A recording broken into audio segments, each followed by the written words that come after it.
ਕੱਲੀ ਮੁੱਦਾ MSP ਦਾ ਨਹੀਂ ਹੈ ਜਾਂ ਆਰਥਿਕ ਮੁੱਦਾ ਨਹੀਂ ਆ। ਪੰਜਾਬ ਤੇ ਇਹਨਾਂ ਨੇ ਗਲਬਾ ਪਾਉਣਾ। ਮੇਰੇ ਕੋਲੇ ਫੋਨ ਆਉਣਾ ਇਹ ਥੋੜੀ ਸੀ ਵੀ ਮੈਨੂੰ ਉਹ MSP ਐ ਪਲੇਟ 'ਚ ਪਰੋਸ ਕੇ ਦੇ ਦੇਣਗੇ। ਨਹੀਂ, ਮੇਰੀ ਗੱਲ ਉਹਨਾਂ ਤੱਕ ਜਾਂਦੀ ਆ, ਉਹਨਾਂ ਤੱਕ ਪਹੁੰਚਦੀ ਆ। ਕਿਉਂ ਜਾਂਦੀ ਆ? ਕਿਉਂਕਿ ਮੈਂ ਉਹਨਾਂ ਦੀ ਵਰਕਿੰਗ ਨੂੰ, ਉਹਨਾਂ ਦੇ ਸਿਸਟਮ ਨੂੰ ਬਹੁਤ ਨੇੜਿਓਂ ਦੇਖਿਆ ਹੋਇਆ। ਉਦੋਂ ਤੱਕ ਉਹਨਾਂ ਨੂੰ ਇਹ ਲੱਗਦਾ ਸੀ ਵੀ ਇਹ ਸਨੀ ਦਿਓਲ ਬਾਈ ਦਾ ਬੰਦਾ, ਪਰ ਮੈਂ ਬਹੁਤ ਨੇੜਿਓਂ ਦੇਖਿਆ ਹੋਇਆ ਤੇ ਮੇਰੀ ਕਹੀ ਗੱਲ ਦਾ ਉਹਨਾਂ ਨੂੰ ਬਹੁਤ ਜ਼ਿਆਦਾ ਇਨਸਿਕਿਉਰਿਟੀ ਆ। ਉਹਨਾਂ ਨੂੰ ਉਹਨਾਂ ਦੇ ਮਨ 'ਚ ਜਿਹੜੀ ਇੱਕ ਉਹ ਸੁਰੱਖਿਅਤ ਫੀਲਿੰਗ ਆ ਇਹ ਕ੍ਰੀਏਟ ਕਰ ਜਾਂਦੀ ਆ ਵੀ ਇਹ ਸਾਡੇ ਸਿਸਟਮ ਨੂੰ ਅੰਦਰੋਂ ਜਾਣਦਾ।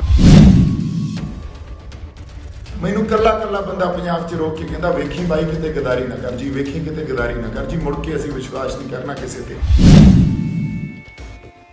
ਇਹ ਨਾ ਸਮਝਿਓ ਵੀ ਕੱਲੇ ਮੇਰੇ ਕੋਲੇ ਫੋਨ ਆਇਆ, ਹੁਣ ਹੋਰਨਾਂ ਨੂੰ ਵੀ ਆਏ ਹੋਣਗੇ। ਸਤਿ ਸ਼੍ਰੀ ਅਕਾਲ ਜੀ, ਮੈਂ ਆਸ ਕਰਦਾ ਤੁਸੀਂ ਸਾਰੇ ਠੀਕ ਹੋਵੋਗੇ, ਤੰਦਰੁਸਤ ਹੋਵੋਗੇ।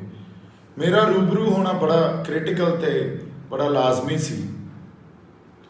ਸਭ ਤੋਂ ਵੱਡੀ ਗੱਲ ਇਹ ਇਸ ਕਰਕੇ ਜ਼ਰੂਰੀ ਸੀ, ਇਹਦੀ ਮੈਂ ਉਦਾਹਰਨ ਮੇਰੇ ਕੋਲੇ ਜਿਹੜਾ ਫੋਨ ਆਇਆ ਉਹ ਤੋਂ ਹੀ ਸ਼ੁਰੂ ਕਰਦਾ।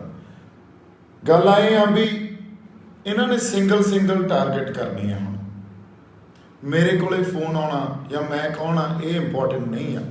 ਮੇਰੇ ਕੋਲੇ ਫੋਨ ਕਿਉਂ ਆਉਣਾ ਇਸ ਗੱਲ ਨੂੰ ਸਮਝਣਾ ਬਹੁਤ ਇੰਪੋਰਟੈਂਟ ਹੈ। ਮੈਂ ਜਵਾਬ ਦੇਣ ਲੱਗਿਆ, ਜਵਾਬ ਦੇਣਾ ਬੜਾ ਜ਼ਰੂਰੀ ਸੀ ਕਿਉਂਕਿ ਕਿਤੇ ਨਾ ਕਿਤੇ ਸਾਡੇ ਅੰਦਰ ਖਦਸ਼ੇ ਖੜੇ ਕਰ ਦਿੱਤੇ ਗਏ, ਕਿਤੇ ਨਾ ਕਿਤੇ ਸ਼ੰਕਾਵਾਂ ਸਾਡੇ ਅੰਦਰ ਪਾ ਦਿੱਤੀਆਂ ਗਈਆਂ, ਸਾਡੇ ਲੋਕਾਂ ਦੇ ਅੰਦਰ ਪਾ ਦਿੱਤੀਆਂ ਗਈਆਂ। ਸੋ ਮੈਂ ਉਦਾਹਰਨ ਦੇ ਰਿਹਾ, ਮੈਨੂੰ ਫੋਨ ਕਿਉਂ ਆਇਆ। ਇਹਨਾਂ ਨੇ ਸਿੰਗਲ ਬੰਦਿਆਂ ਨੂੰ ਟਾਰਗੇਟ ਕਰਨਾ। ਕਿਵੇਂ ਟਾਰਗੇਟ ਕਰਨਾ? ਪਹਿਲਾਂ ਇਹ ਸਮਝ ਲਈਏ ਸਾਡੀ ਲੜਾਈ ਕੀ ਆ, ਕਿਉਂਕਿ ਸਾਡਾ ਦੁਸ਼ਮਣ ਕੌਣ ਆ। ਇਹ ਦੋ ਗੱਲਾਂ ਦਾ ਸਾਨੂੰ ਸਮਝ ਹੀ ਨਹੀਂ ਹੁੰਦੀ, ਅਸੀਂ ਉਹੀ ਲੱਗੇ ਪਏ ਹੁੰਦੇ ਆ। ਕਿਉਂ ਮੈਂ ਅੱਜ ਇਹ ਗੱਲ ਕਰ ਰਿਹਾ? ਜਿੱਥੇ ਅਸੀਂ ਖੜ ਗਏ ਆ ਕੇ ਦੇਖੋ, ਅੰਦੋਲਨ ਸ਼ੁਰੂ ਕਰਤਾ, ਲਾਮਬੰਦੀ ਹੋ ਗਈ ਅੰਦੋਲਨ, ਜਾਂ ਇਹ ਉਭਾਰ ਜਾਂ ਇਹ ਜਿਹੜਾ ਜਜ਼ਬਾ ਲੋਕਾਂ ਨੇ ਦਿਖਾਇਆ, ਇਹ ਰੋਜ਼ ਨਹੀਂ ਹੁੰਦੇ। ਇਹਨੂੰ ਇਸ ਟਾਈਮ ਸਾਡੇ ਲਈ ਸਮਝਣਾ, ਇਸ ਟਾਈਮ ਸਾਡੀ ਦਿਸ਼ਾ ਕੀ ਹੋਣੀ ਚਾਹੀਦੀ ਹੈ, ਸਾਡੀ ਸੇਧ ਕੀ ਹੋਣੀ ਚਾਹੀਦੀ ਹੈ, ਸਾਡਾ ਪਰਸਪੈਕਟਿਵ ਕੀ ਹੋਣਾ ਚਾਹੀਦਾ। ਕਿਉਂਕਿ ਕੱਲੀ ਲਾਮਬੰਦੀ ਨੇ ਕੁਛ ਨਹੀਂ ਕਰਨਾ। ਲਾਮਬੰਦੀ ਤਾਂ ਬੜੀ ਬਾਕਮਾਲ ਹੋਈ ਆ, ਨੌਜਵਾਨ ਸਾਰੇ ਲਾਮਬੰਦ ਹੋ ਗਏ। ਹੁਣ ਉਹਨਾਂ ਨੇ ਕੀ ਕਰਨਾ ਜਾਂ ਸਾਡੀ ਲੜਾਈ ਜਿਹੜੀ ਧਿਰ ਨਾਲ ਆ ਉਹਨੂੰ ਸਮਝਣਾ ਬੜਾ ਜ਼ਰੂਰੀ ਹੈ। ਇਹ ਕੱਲੀ ਆਰਥਿਕ ਲੜਾਈ ਨਹੀਂ ਆ, ਕੱਲੀ MSP ਦਾ ਮੁੱਦਾ ਨਹੀਂ ਆ। ਜੇ MSP ਦਾ ਮੁੱਦਾ ਹੁੰਦਾ ਤਾਂ ਉਹਨਾਂ ਨੇ ਇੰਨੇ ਦਬਾਅ ਹੇਠ ਆ ਕੇ ਕੋਈ ਨਾ ਕੋਈ ਅੱਜ ਤੱਕ ਸਾਨੂੰ ਸਾਡੇ ਹੱਥ 'ਚ ਰਾਹਤ ਫੜਾ ਦੇਣੀ ਸੀ। ਕੱਲੀ ਮੁੱਦਾ MSP ਦਾ ਨਹੀਂ ਹੈ ਜਾਂ ਆਰਥਿਕ ਮੁੱਦਾ ਨਹੀਂ ਆ। ਪੰਜਾਬ ਤੇ ਇਹਨਾਂ ਨੇ ਗਲਬਾ ਪਾਉਣਾ। ਕਿਵੇਂ ਗਲਬਾ ਪਾਉਣਾ? ਇਹਨਾਂ ਨੇ ਰਾਜਸੀ ਗਲਬਾ ਵੀ ਪਾਉਣਾ, ਵਿਚਾਰਧਾਰਕ ਗਲਬਾ ਵੀ ਪਾਉਣਾ ਤੇ ਇਕਨੋਮਿਕ ਆਰਥਿਕ ਗਲਬਾ ਵੀ ਪਾਉਣਾ। ਹੁਣ ਗੱਲ ਆਏ ਆ, ਜਦੋਂ ਸਰਕਾਰ ਜਿਹੜੀ ਧਿਰ ਨਾਲ ਅਸੀਂ ਲੜ ਰਹੇ ਆ ਉਹਨਾਂ ਨੇ ਆਰਥਿਕ ਮਸਲਾ ਤਾਂ ਕਿਸਾਨੀ 'ਚ ਕਾਰਪੋਰੇਟ ਸੈਕਟਰ ਨੂੰ ਵਾੜ ਦਿਓ ਪਾਤਾ। ਵਿਚਾਰਧਾਰਕ ਮਸਲੇ ਆ ਜਿਹੜੇ ਜਾਂ ਵਿਚਾਰਧਾਰਕ ਗਲਬਾ ਉਹ ਕਿਵੇਂ ਪਾਈਦਾ ਹੁੰਦਾ? ਉਹ ਪਾਈਦਾ ਵੀ ਸਿੰਗਲ ਬੰਦਿਆਂ ਨੂੰ ਟਾਰਗੇਟ ਕਰੋ। ਮੇਰੇ ਕੋਲੇ ਫੋਨ ਆਉਣਾ ਇਹ ਥੋੜੀ ਸੀ ਵੀ ਮੈਨੂੰ ਉਹ MSP ਐ ਪਲੇਟ 'ਚ ਪਰੋਸ ਕੇ ਦੇ ਦੇਣਗੇ। ਨਹੀਂ, ਮੇਰੀ ਗੱਲ ਉਹਨਾਂ ਤੱਕ ਜਾਂਦੀ ਆ, ਉਹਨਾਂ ਤੱਕ ਪਹੁੰਚਦੀ ਆ। ਕਿਉਂ ਜਾਂਦੀ ਆ? ਕਿਉਂਕਿ ਮੈਂ ਉਹਨਾਂ ਦੀ ਵਰਕਿੰਗ ਨੂੰ, ਉਹਨਾਂ ਦੇ ਸਿਸਟਮ ਨੂੰ ਬਹੁਤ ਨੇੜਿਓਂ ਦੇਖਿਆ ਹੋਇਆ। ਉਦੋਂ ਤੱਕ ਉਹਨਾਂ ਨੂੰ ਇਹ ਲੱਗਦਾ ਸੀ ਵੀ ਇਹ ਸਨੀ ਦਿਓਲ ਬਾਈ ਦਾ ਬੰਦਾ, ਪਰ ਮੈਂ ਬਹੁਤ ਨੇੜਿਓਂ ਦੇਖਿਆ ਹੋਇਆ ਤੇ ਮੇਰੀ ਕਹੀ ਗੱਲ ਦਾ ਉਹਨਾਂ ਨੂੰ ਬਹੁਤ ਜ਼ਿਆਦਾ ਇਨਸਿਕਿਉਰਿਟੀ ਆ। ਉਹਨਾਂ ਨੂੰ ਉਹਨਾਂ ਦੇ ਮਨ 'ਚ ਜਿਹੜੀ ਇੱਕ ਉਹ ਸੁਰੱਖਿਅਤ ਫੀਲਿੰਗ ਆ ਇਹ ਕ੍ਰੀਏਟ ਕਰ ਜਾਂਦੀ ਆ ਵੀ ਇਹ ਸਾਡੇ ਸਿਸਟਮ ਨੂੰ ਅੰਦਰੋਂ ਜਾਣਦਾ ਤੇ ਇਹ ਜਿਹੜੀ ਸਾਡੇ ਅੰਦਰ ਘਾਤ ਲਾ ਸਕਦਾ। ਕਿਉਂਕਿ ਗੱਲ ਬਹੁਤ ਜ਼ਰੂਰੀ ਆ ਇਹ ਸਮਝਣੀ। ਜਿਹੜਾ ਕੋਈ ਵੀ ਬੰਦਾ, ਚਾਹੇ ਮੈਂ ਹੋਵਾਂ ਚਾਹੇ ਕੋਈ ਵੀ ਹੋਵੇ, ਸੰਘਰਸ਼ ਨਾਲ ਜੁੜਿਆ, ਸਾਨੂੰ ਬਹੁਤ ਬੋਲਡ ਰਹਿਣਾ ਪਊਗਾ। ਸਿੱਧੀਆਂ ਗੱਲਾਂ ਸਾਨੂੰ ਸੰਗਤ ਨਾਲ ਕਰਨੀਆਂ ਪੈਣੀਆਂ, ਲੋਕਾਂ ਨਾਲ ਕਰਨੀਆਂ ਪੈਣੀਆਂ, ਸਿੱਧੀਆਂ ਜਮਾਂ ਹਨ। ਤਾਂ ਮੇਰੀ ਸਿੱਧੀ ਗੱਲ ਇਹ ਆ ਵੀ ਜਿਹੜਾ ਕੋਈ ਬੰਦਾ ਕਰਾਊਡ ਨੂੰ ਅੱਜ ਦੀ ਡੇਟ 'ਚ ਮੋਬਿਲਾਈਜ਼ ਕਰ ਸਕਦਾ, ਜਿਹੜਾ ਕੋਈ ਬੰਦਾ ਯੂਥ ਨੂੰ ਮੋਬਿਲਾਈਜ਼ ਕਰ ਸਕਦਾ, ਉਸ ਬੰਦੇ ਨੂੰ ਟਾਰਗੇਟ ਕੀਤਾ ਜਾਊਗਾ, ਉਸ ਬੰਦੇ ਨੂੰ ਵਿਚਾਰਧਾਰਕ ਹਮਲੇ ਕੀਤੇ ਜਾਣਗੇ। ਮੈਨੂੰ ਜਿਹੜਾ ਫੋਨ ਆਇਆ, ਮੇਰੇ ਨਾਲ ਗੱਲ ਕੀ ਹੋਣੀ ਸੀ ਵੀ ਆ ਜਾਓ ਬੈਠ ਕੇ ਗੱਲ ਕਰਦੇ ਆ। ਮੈਨੂੰ ਕੱਲਾ ਬੰਦਾ ਪੰਜਾਬ 'ਚ ਰੋਕ ਕੇ ਕਹਿੰਦਾ ਵੇਖੀ ਬਾਈ ਕਿਤੇ ਗਦਾਰੀ ਨਾ ਕਰ ਜੀ, ਵੇਖੀ ਕਿਤੇ ਗਦਾਰੀ ਨਾ ਕਰ ਜੀ, ਮੁੜ ਕੇ ਅਸੀਂ ਵਿਸ਼ਵਾਸ ਨਹੀਂ ਕਰਨਾ ਕਿਸੇ ਤੇ। ਹੁਣ ਉਹਨਾਂ ਜਜ਼ਬਾਤਾਂ ਹੇਠ ਆ ਕੇ ਮੈਂ ਤੁਹਾਡੇ ਕੋਲੇ ਆ ਕੇ ਇੱਕ ਗੱਲ ਦੱਸੀ ਵੀ ਮੈਨੂੰ ਫੋਨ ਆਇਆ ਜੀ, ਮੈਨੂੰ ਆਪਦੀ ਧਰਤੀ ਦੀ ਆਪਦੀ ਮਿੱਟੀ ਦੀ ਸਹੁੰ, ਜੇ ਮੈਂ ਹੁਣ ਹਿੱਲ ਜਾ। ਇਹ ਨਾ ਸਮਝਿਓ ਵੀ ਇਕੱਲੇ ਮੇਰੇ ਕੋਲੇ ਫੋਨ ਆਇਆ, ਹੁਣ ਹੋਰਨਾਂ ਨੂੰ ਵੀ ਆਏ ਹੋਣਗੇ। ਔਰ ਗੱਲ ਇਹ ਨਹੀਂ ਆ ਜਿਹੜਾ ਮੇਰਾ ਫੋਨ ਗਵਾਚਿਆ, ਉਹਦਾ ਫੋਨ ਗਵਾਚਿਆ ਮਿੱਤਰੋ, ਨਵਾਂ ਫੋਨ ਸੀ, ਨਵਾਂ ਸਿਮ ਸੀ, ਪਰ ਜਿਹੜਾ ਮੇਰਾ ਇਹਨਾਂ ਕੋਲੇ ਨੰਬਰ ਆ ਉਹ ਵੀ ਮੇਰੇ ਕੋਲੇ ਆ ਤੇ ਫੋਨ ਵੀ ਮੇਰੇ ਕੋਲੇ ਆ। ਇਹੀ ਫੋਨ ਵੱਜਦਾ, ਇਹੀ ਇਹ ਵਜਾਉਂਦੇ ਆ। ਇਹਨਾਂ ਨੇ ਵਿਚਾਰਧਾਰਕ ਸਾਡੇ ਤੇ ਹਮਲੇ ਕਰਨੇ ਆ, ਇਹਨਾਂ ਨੇ ਆਰਥਿਕ ਹਮਲੇ ਕਰਨੇ ਆ, ਇਹਨਾਂ ਨੇ ਰਾਜਸੀ ਹਮਲੇ ਕਰਨੇ ਆ। ਜਦੋਂ ਕੋਈ ਸੰਘਰਸ਼ ਲੜਨਾ ਸਾਨੂੰ ਬਹੁਤ ਜ਼ਰੂਰੀ ਆ ਇਹ ਸਮਝਣਾ ਵੀ ਕੱਲੀ ਲਾਮਬੰਦੀ ਨਾਲ ਕੁਝ ਨਹੀਂ ਬਣਦਾ। ਇਦੋਂ ਬਾਅਦ ਜਿੱਥੇ ਹੁਣ ਖੜੇ ਆ ਗਾਂ ਸੇਧ ਲੜਨਾ ਕਿਵੇਂ ਆ, ਕਿਹੜੇ ਕਿਹੜੇ ਮੋਰਚਿਆਂ ਤੇ ਲੜਨਾ। ਇੱਕ ਐਲਾਨ ਮੈਂ ਕਰਦਾ, ਸ਼ੰਭੂ ਬੈਠ ਕੇ ਲੜਾਂਗੇ, ਅੰਦੋਲਨ ਜਾਰੀ ਰੱਖਾਂਗੇ, ਦਿੱਲੀ ਨੂੰ ਘੇਰਾਂਗੇ। ਕਿਵੇਂ ਘੇਰਾਂਗੇ ਇਹ ਬਹੁਤ ਜ਼ਰੂਰੀ ਆ। ਸਾਨੂੰ ਹੋਰ ਸਟੇਟਾਂ ਨੂੰ, ਹੋਰ ਸੂਬਿਆਂ ਨੂੰ ਲਾਮਬੰਦ ਕਰਕੇ ਦਿੱਲੀ ਨੂੰ ਘੇਰਨਾ ਪਊਗਾ। ਅਦਰਵਾਈਜ਼ ਜੇ ਅਸੀਂ ਕਹੀਏ ਵੀ ਆ ਚੱਲ ਪਈਏ ਦਿੱਲੀ ਨੂੰ ਜਾਂ ਸਾਡੇ ਬੰਦਿਆਂ ਨੂੰ ਵੀ ਨਾਲ ਨਾ ਲਈਏ, ਇਹ ਗੱਲ ਨਹੀਂ ਬਣਨੀ।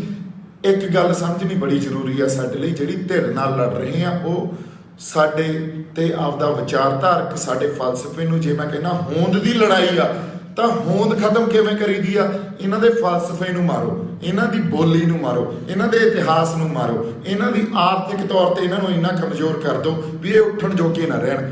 ਹੁਣ ਅਸੀਂ ਆਪਸ 'ਚ ਸ਼ੰਕੇ ਨਹੀਂ ਪੈਦਾ ਕਰਨੇ ਵੀ ਕਿਹਨੂੰ ਫੋਨ ਆਉਂਦਾ, ਕੀ ਆਉਂਦਾ। ਸੰਗਤ ਸਾਹਮਣੇ ਆ ਕੇ, ਲੋਕਾਂ ਸਾਹਮਣੇ ਆ ਕੇ ਸਹੀ ਤੇ ਸਪਸ਼ਟ ਗੱਲਾਂ ਰੱਖੋ। ਆਪਸ 'ਚ ਸਪਸ਼ਟਤਾ ਸਾਨੂੰ ਰੱਖਣੀ ਬਹੁਤ ਜ਼ਰੂਰੀ ਆ। ਮੈਂ ਮਿੰਟ ਤੋਂ ਆ ਕੇ ਗੱਲ ਇਸ ਕਰਕੇ ਕਰਦਾ ਵੀ ਹੁਣ ਨਾ ਕਿਤੇ ਨਿਖੜ ਜਿਓ ਮਿੱਤਰੋ। ਅਸੀਂ ਕਾਨੂੰਨੀ ਲੜਾਈ ਵੀ ਲੜਾਂਗੇ। ਕਾਨੂੰਨੀ ਲੜਾਈ ਇਸ ਕਰਕੇ ਜ਼ਰੂਰੀ ਆ ਕਿਉਂਕਿ ਕੁਛ ਨਹੀਂ ਪਤਾ, ਸਾਨੂੰ ਪਤਾ ਸਾਨੂੰ ਨਿਆਂ ਨਹੀਂ ਮਿਲਣਾ, ਪਰ ਫਿਰ ਵੀ ਲੜਨੀ ਜ਼ਰੂਰੀ ਆ ਕਿਉਂਕਿ ਕੁਛ ਨਹੀਂ ਪਤਾ। ਕਈ ਵਾਰੀ ਕੋਈ ਨੇਕ ਰੂਹ, ਨੇਕ ਜੱਜ ਬੈਠਾ ਹੁੰਦਾ, ਮਾੜਾ ਮੋਟਾ ਸਾਨੂੰ ਆਪਦਾ ਸਾਨੂੰ ਨਿਆਂ ਦੇ ਜਾਂਦਾ। ਕੱਲੀ MSP ਦੀ ਖਰਾਤ ਨਹੀਂ ਮੰਗਣ ਗਏ, ਅਸੀਂ ਆਪਦੇ ਹੱਕ ਮੰਗਣ ਗਏ ਆ ਦਿੱਲੀ ਤੋਂ। ਇਸ ਲਈ ਲਾਮਬੰਦੀ ਇਕੱਲੇ ਪੰਜਾਬ 'ਚ ਨਹੀਂ, ਲਾਮਬੰਦੀ ਸਾਰੇ ਸੂਬਿਆਂ 'ਚ ਹੋਊਗੀ। ਅੰਦੋਲਨ ਜਾਰੀ ਰਹੂਗਾ, ਸ਼ੰਭੂ ਤੋਂ ਵੰਗਾਰਾਂਗੇ। ਸੋ ਮੈਂ ਜਿਹੜੀ ਗੱਲ ਤੁਹਾਨੂੰ ਕਹਿ ਰਿਹਾ, ਇਹ ਗੱਲ ਇਸ ਕਰਕੇ ਮੈਂ ਕਰ ਰਿਹਾ, ਇਸ ਟਾਈਮ ਸਾਨੂੰ ਬੜਾ ਸੋਚ ਸਮਝ ਕੇ ਤੇ ਬੜੇ ਧਿਆਨ ਨਾਲ ਚੱਲਣ ਦੀ ਜ਼ਰੂਰਤ ਤਾਂ ਹੈ ਹੀ ਹੈ। ਨਾਲ ਸਾਡੀ ਜਿਹੜੀ ਇੱਕ ਐਗਰੈਸ਼ਨ ਆ, ਇੱਕ ਕੰਟਰੋਲਡ ਐਗਰੈਸ਼ਨ ਸਾਡੇ 'ਚ ਹੋਣਾ ਚਾਹੀਦਾ। ਜੇ ਕਿਤੇ ਉਹ ਮਿਸ ਕਰਕੇ ਤੇ ਪੁਰਾਣੀਆਂ ਰੀਤਾਂ ਜਾਂ ਪੁਰਾਣੀਆਂ ਜਿਹੜੀਆਂ ਗੱਲਾਂ ਸੀ ਉਹਦੇ ਨਾਲ ਹੀ ਖੜਦੇ ਰਹੇ, ਜਾਂ ਇਹ ਕਹੀਏ ਵੀ ਕਿਸਾਨ ਜਥੇਬੰਦੀਆਂ ਜਾਂ ਫਲਾਣੇ ਬੰਦਿਆਂ ਨੂੰ ਆਪਾਂ ਅੱਗੇ ਲਾ ਲੈਂਦੇ ਹਾਂ, ਕਿਸੇ ਨੂੰ ਵੀ ਲਾ ਲਓ ਅੱਗੇ, ਕੋਈ ਗੱਲ ਨਹੀਂ। ਸੰਗਤ 'ਚ ਬਹਿ ਕੇ ਫੈਸਲੇ ਕਰੋ, ਕਮਰਿਆਂ 'ਚ ਬਹਿ ਕੇ ਫੈਸਲੇ ਨਹੀਂ ਹੋਣਗੇ, ਡਰਾਇੰਗ ਰੂਮਾਂ 'ਚ ਬਹਿ ਕੇ ਫੈਸਲੇ ਨਹੀਂ ਹੋਣਗੇ। ਸੰਗਤ 'ਚ ਬਹਿ ਕੇ ਫੈਸਲੇ ਕਰੋ, ਜਿਹਨੂੰ ਮਰਜ਼ੀ ਅੱਗੇ ਲਾ ਲਓ। ਸੋ ਮੈਂ ਕਿਉਂ ਤੁਹਾਡੇ ਨਾਲ ਇਹ ਗੱਲ ਕਰ ਰਿਹਾ, ਇੱਕ ਅਸੀਂ ਅੰਦੋਲਨ ਖੜਾ ਕੀਤਾ, ਪੰਜਾਬ ਦੀ ਧਰਤੀ ਤੋਂ ਇਤਿਹਾਸ ਲਿਖਿਆ ਜਾਊਗਾ। ਮੈਂ ਇਹਦੀ ਤੁਹਾਨੂੰ ਹੱਥ ਜੋੜ ਕੇ ਅਰਦਾਸ ਕਰਦਾ, ਇਹਨੂੰ ਗਵਾ ਨਾ ਲਈਏ। ਇਕਜੁੱਟ ਹੋ ਕੇ ਹਰ ਜਥੇਬੰਦੀ ਦੇ ਨਾਲ, ਹਰ ਉਸ ਬੰਦੇ ਦੇ ਨਾਲ ਜਿਹਦੇ ਕੋਲੇ ਲੋਕਾਂ ਦਾ ਦਰਦ ਆ, ਜਿਹੜਾ ਇਹ ਕਹਿੰਦਾ ਵੀ ਅਸੀਂ ਸੰਗਤ 'ਚ ਬਹਿ ਕੇ ਫੈਸਲੇ ਲਵਾਂਗੇ, ਸੰਗਤ ਫੈਸਲੇ ਲਊਗੀ, ਸੰਗਤ ਮਤੇ ਪਕਾਊਗੀ, ਉਹ ਬੰਦੇ ਅੱਗੇ ਆਉਣ। ਮੈਂ ਵਾਅਦਾ ਕਰਦਾ ਤੁਹਾਡੇ ਨਾਲ ਖੜਾ। ਜੇ ਕਿਤੇ ਹਿੱਲ ਗਿਆ, ਜੇ ਕਿਤੇ ਗਦਾਰੀ ਕਰ ਗਿਆ, ਤੁਸੀਂ ਪੰਜਾਬ ਨਿਕਾਲਾ ਦੇ ਦਿਓ। ਮੈਂ ਜਜ਼ਬਾਤੀ ਬੰਦਾ, ਕਈ ਵਾਰੀ ਜਜ਼ਬਾਤਾਂ 'ਚ ਆ ਕੇ ਤੁਹਾਡੇ ਨਾਲ ਗੱਲਾਂ ਸਾਂਝੀਆਂ ਕਰ ਜਾਂਦਾ, ਪਰ ਸ਼ੰਕੇ ਨਾ ਪੈਦਾ ਕੀਤੇ ਜਾਣ, ਲੱਤਾਂ ਨਾ ਖਿੱਚੀਆਂ ਜਾਣ, ਇਹ ਬਹੁਤ ਜ਼ਰੂਰੀ ਆ। ਸੋ ਇਸ ਕਰਕੇ 2-3 ਗੱਲਾਂ ਬੜੀਆਂ ਜ਼ਰੂਰੀ ਆ। ਲੜ ਕਿਹਦੇ ਨਾਲ ਰਹੇ ਆ ਤੇ ਅਸੀਂ ਕੌਣ ਆ ਤੇ ਲੜਾਈ ਕਿਵੇਂ ਲੜੀ ਜਾਊਗੀ। ਲੜਾਈ ਪਹਿਲਾਂ ਲੜੀ ਜਾਊਗੀ, ਫਿਰ ਜਿੱਤੀ ਜਾਊਗੀ। ਪਹਿਲਾਂ ਬਿਆਨ ਸਟ੍ਰੈਟਜੀ ਬਣਾਈ ਜਾਊਗੀ, ਫਿਰ ਜਿੱਤੀ ਜਾਊਗੀ। ਸੋ ਯਾਦ ਰੱਖਿਓ, ਜਿਹੜੀ ਮੈਂ ਗੱਲ ਕਰਨੀ ਸੀ, ਸਿੰਗਲ ਜਾਂ ਇੰਡੀਵਿਜੂਅਲਸ ਨੂੰ ਟਾਰਗੇਟ ਕਰਨਗੇ ਇਹ। ਮੇਰੇ ਕੋਲੇ ਜੇ ਫੋਨ ਆਇਆ ਤਾਂ ਹੋਰਨਾਂ ਨੂੰ ਵੀ ਆਏ ਹੋਣਗੇ, ਹੋਰ ਵੀ ਕਿਤੇ ਅਪਰੋਚ ਹੋਏ ਹੋਣਗੇ। ਇਸ ਵੇਲੇ ਰਾਜਨੀਤੀ ਇੱਥੇ ਖੜ ਗਈ ਆ, ਰਾਜਨੀਤੀ ਚੇਤਨਾ ਵੀ ਪੰਜਾਬ ਦੀਆਂ ਰਾਜਨੀਤਿਕ ਧਿਰਾਂ ਜਿਹੜੀਆਂ ਉਹਨਾਂ ਦੇ ਪੱਲੇ ਕੁਛ ਨਹੀਂ ਆ, ਉਹਨਾਂ ਨੇ ਸਾਨੂੰ ਕੁਛ ਨਹੀਂ ਦਿੱਤਾ। ਲੋਕ ਤੋਂ ਅੱਕ ਚੁੱਕੇ ਆ।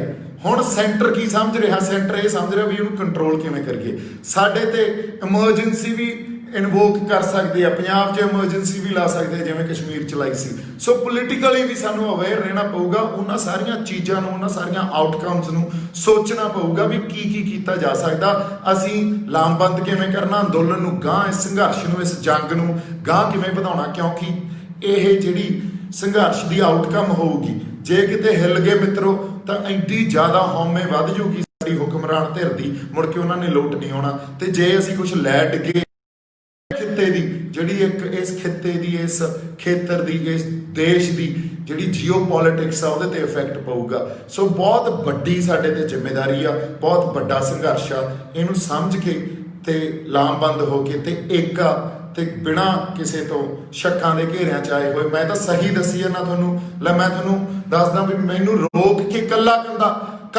ਬੰਦਾ ਇਹ ਕਹਿੰਦਾ ਕਿਤੇ ਹੁਣ ਨਾ ਹਿੱਲ ਜੀ, ਹੁਣ ਨਾ ਹਿੱਲ ਜੀ, ਮੁੜ ਕੇ ਨਹੀਂ ਅਸੀਂ ਵਿਸ਼ਵਾਸ ਕਰਨਾ, ਮੁੜ ਕੇ ਨਹੀਂ ਅਸੀਂ ਵਿਸ਼ਵਾਸ ਕਰਨਾ। ਸੋ ਬਾਈ ਜੀ ਕਿੱਡੀ ਵੱਡੀ ਤੁਸੀਂ ਜ਼ਿੰਮੇਵਾਰੀ ਸੌਂਪੀ ਜਾਂਦੇ ਹੋ। ਗੱਲ ਇਹ ਨਹੀਂ ਆ ਵੀ ਮੇਰੇ ਤੇ ਜ਼ਿੰਮੇਵਾਰੀ ਆ, ਮੈਂ ਵੀ ਜਜ਼ਬਾਤੀ ਆ। ਮੈਨੂੰ ਐਂ ਲੱਗਦਾ ਯਾਰ ਲੈ ਵੀ ਮਿੱਤਰਾ ਮੈਨੂੰ ਜੇ ਕਿਸੇ ਨੇ ਅਪਰੋਚ ਕੀਤਾ ਆ ਪਈ ਆ ਗੱਲ ਲੋਕਾਂ ਦੇ ਸਾਹਮਣੇ। ਸੋ ਇਹਨਾਂ ਗੱਲਾਂ 'ਚ ਕੁਛ ਨਹੀਂ ਰੱਖਿਆ ਵੀ ਅਸੀਂ ਇੱਕ ਦੂਜੇ ਦੀਆਂ ਲੱਤਾਂ ਖਿੱਚੀ ਜਾਈਏ। ਸਾਨੂੰ ਇਸ ਟਾਈਮ ਮੇਰੇ ਨਾਲ ਖੜ ਜਾਓ, ਤੁਹਾਡੇ ਮੂਹਰੇ ਰਹੂੰਗਾ।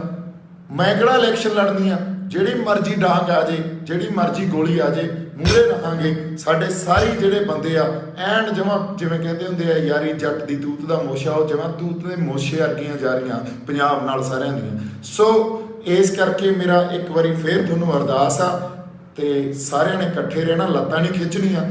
ਸਾਡੇ 'ਚ ਬਹੁਤ ਇਹ ਜਿਹੜੀ ਟਰੋਲ ਆਰਮੀ ਹੈ ਇਹਨਾਂ ਦੀ ਉਹ ਗੱਲਾਂ ਵਾੜੂਗੀ, ਸਾਡੇ ਸ਼ੱਕਾਂ ਦੇ ਘੇਰਿਆਂ 'ਚ ਸਾਨੂੰ ਲਿਜਾਊਗੀ। ਪਰ ਤੁਸੀਂ ਜਦੋਂ ਮਰਜ਼ੀ ਜਿਹੜਾ ਮਰਜ਼ੀ ਸਵਾਲ ਪੁੱਛ ਸਕਦੇ ਹੋ, ਜਿਹੜਾ ਮਰਜ਼ੀ ਜਵਾਬ ਮੰਗ ਸਕਦੇ ਹੋ, ਮੈਂ ਜਵਾਬ ਦੇ ਆ। ਜਿਹੜਾ ਮਰਜ਼ੀ ਸਾਡਾ ਬੰਦਾ ਇਸ ਸੰਘਰਸ਼ 'ਚ ਲੜ ਰਿਹਾ ਹੋ ਜਵਾਬ ਦੇ ਆ। ਤੁਹਾਡਾ ਜਜ਼ਬਾ ਉਹਨੂੰ ਮੈਂ ਸਿਜਦਾ ਕਰਦਾ, ਇਹਨੂੰ ਬਣਾਈ ਰੱਖਿਓ, ਜਜ਼ਬੇ ਨੂੰ ਅੰਦਰ ਪਾਲੀ ਰੱਖਿਓ। ਬਹੁਤ ਜਲਦੀ ਅਗਲੀ ਜਿਹੜੀ ਅਨਾਉਂਸਮੈਂਟ ਆ ਕਿੱਥੇ ਅੰਦੋਲਨ ਲੜਨਾ ਉਹ ਦੇਵਾਂਗੇ। ਮੋਸਟਲੀ ਸ਼ੰਭੂ ਹੀ ਹੋਊਗਾ, ਪਰ ਫਿਰ ਵੀ ਇੱਕ ਵਾਰੀ ਜਿਵੇਂ ਮੈਂ ਕਿਹਾ ਇਹ ਵੀ ਸੰਗਤ ਹੀ ਫੈਸਲਾ ਲਊਗੀ। ਮੇਰੇ ਵੱਲੋਂ ਬਹੁਤ ਸਾਰਾ ਪਿਆਰ ਤੇ ਸਤਿਕਾਰ। ਸਤਿ ਸ਼੍ਰੀ ਅਕਾਲ।